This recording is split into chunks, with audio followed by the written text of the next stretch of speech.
Hi everybody, it's your Pilates instructor Lana and I'm back with another exercise tutorial. I'm on my reformer and we are finishing our knee stretches series, and that means we're doing knees off. So probably one of the most challenging exercises in Pilates.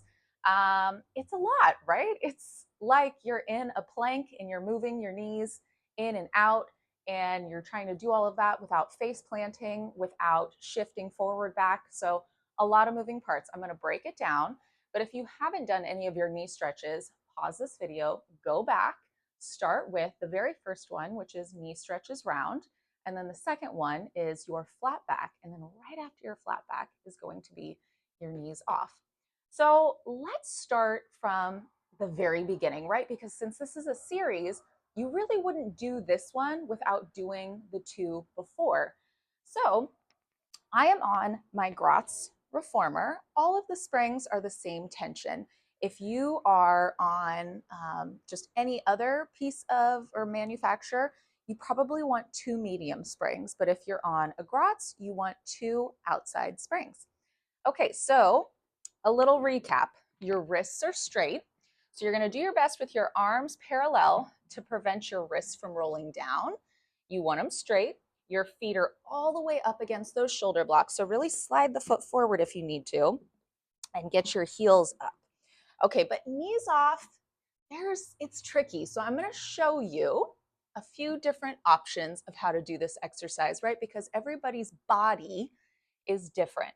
So something that's super useful is just going through the positions of the spine without even moving the carriage. So this is something that I learned on Pilatesology, actually. That was a great tip. And that is just find the positions here. So first one, your head is down. This is the round back position. Without even moving the carriage, go into your flat back position. Really think of that mini swan. Lift the chest, open the upper back, go back to that first position. And here's our knees off. Now we're going to keep the carriage in. So use your stomach, no shifting forward. Float the knees up just a few inches and hold. 2, 3, and then down. Okay. So if that wasn't challenging enough, you can practice that again. So again, you went through those two other positions. The carriage is in. You're lifting your waist off of your thighs.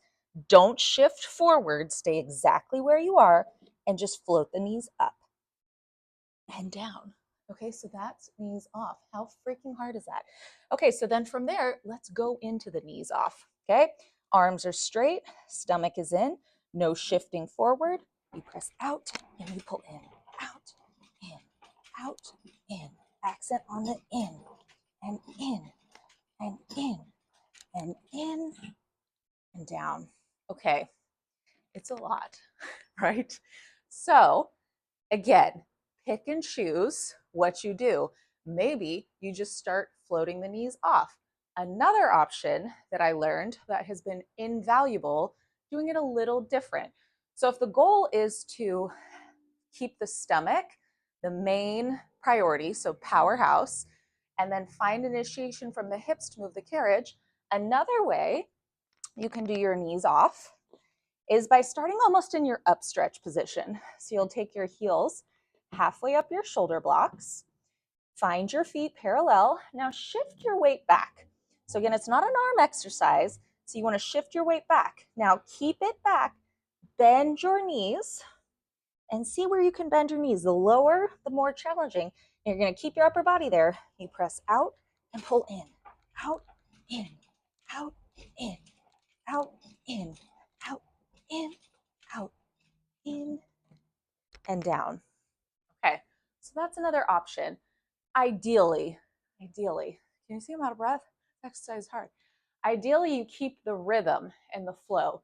So again, this is a series. If this is the last exercise in the series, you want to just maintain that flow. So I'm going to show you, if I can stop huffing and puffing, the whole series so you get a good understanding of the flow.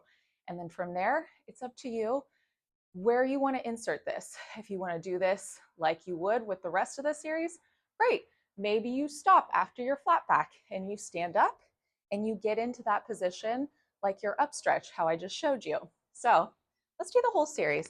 I'm going to do about 4 of each, but again, there's about 8 to 10 of them that you would do.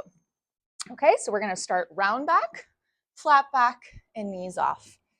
Wish me luck. Okay, arms stay long, stomach stays in, and we go out, in, out, in, out, in, right into our flat back. In, to our knees off. Out, in, out, in, out, in, out, in, and down.